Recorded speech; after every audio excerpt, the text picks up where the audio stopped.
It's the Premier League show, and these matches were played on May the 4th, 5th and the 6th. We're going to start with the action on the 4th and the 5th. We'll start with Saturday's action.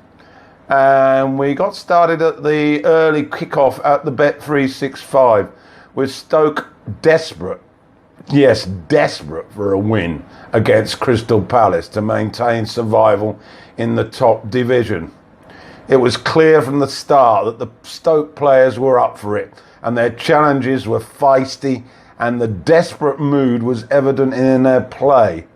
Lambert was animated on the touchline, and there were good early signs.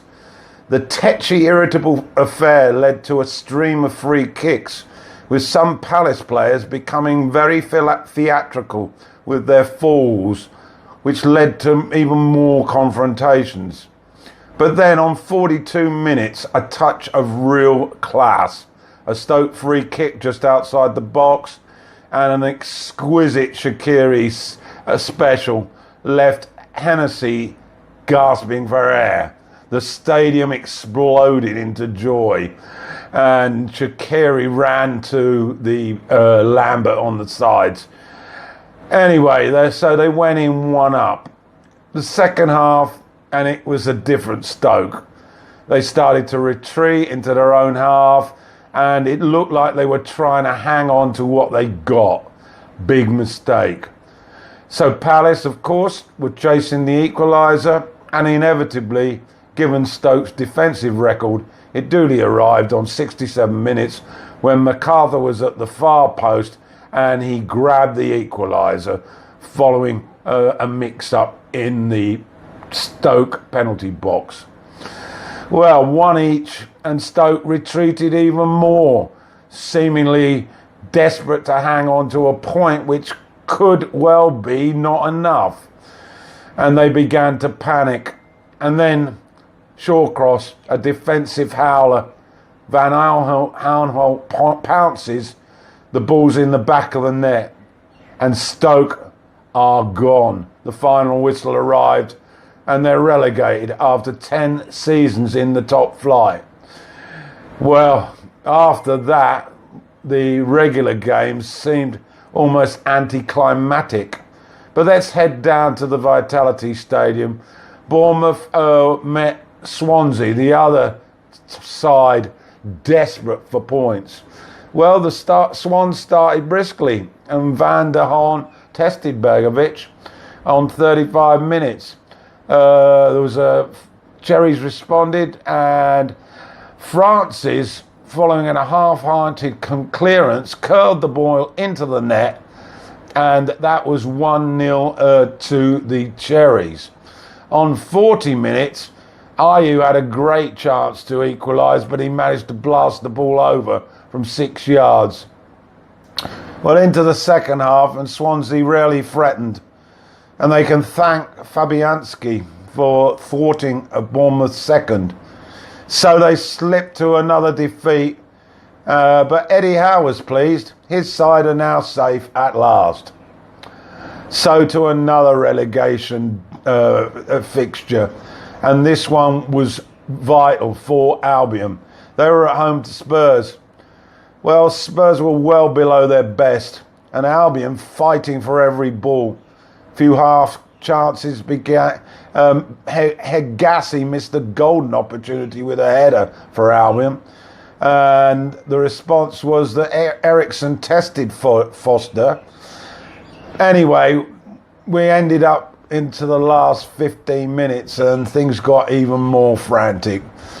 Kane forced a sharp save from Lloris after he miscued a clearance, and then in the last minute, frantic pressure by the Baggies, and the ball managed to get over the line from a corner, and Albion have won again, survived to another day. Okay, let's go to Goodison Park now, where Everton were at home to Southampton. More emotion as Hughes and Southampton look for something to stay up. A dull first half, one of many at Goodison Park this year. But it only stirred momentarily when Austin's shot stinged the palms of Pickford.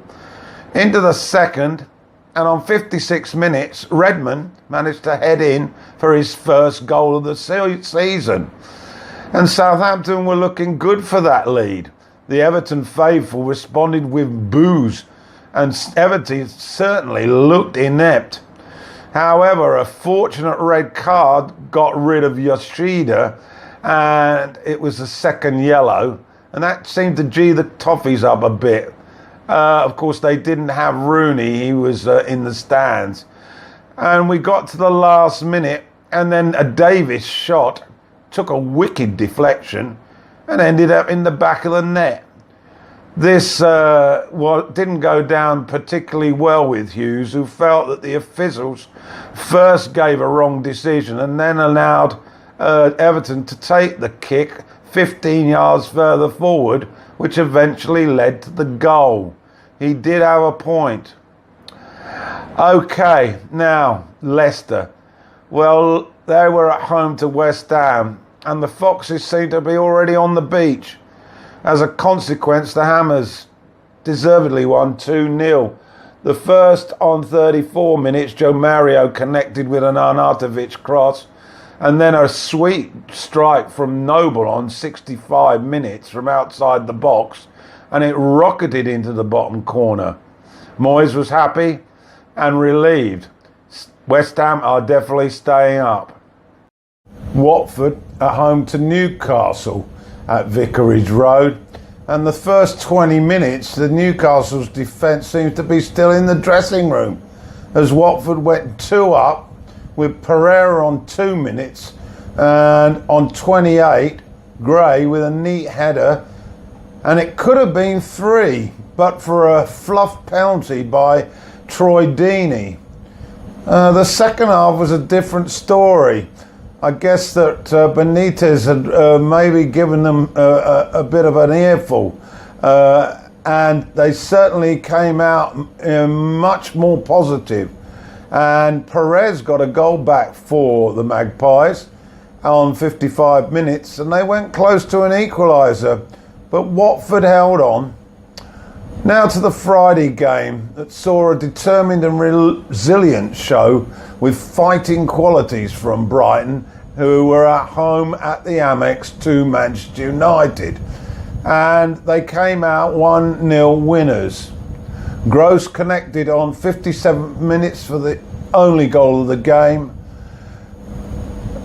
Mourinho was very critical of his lacklustre attack, and although he didn't mention names, he was clearly commenting on Martial and Rashford, as Lukaku is still out injured. Come on, Jose, Rashford's only 20. He needs encouragement, not criticism. Okay, so that's the Saturday and Friday games.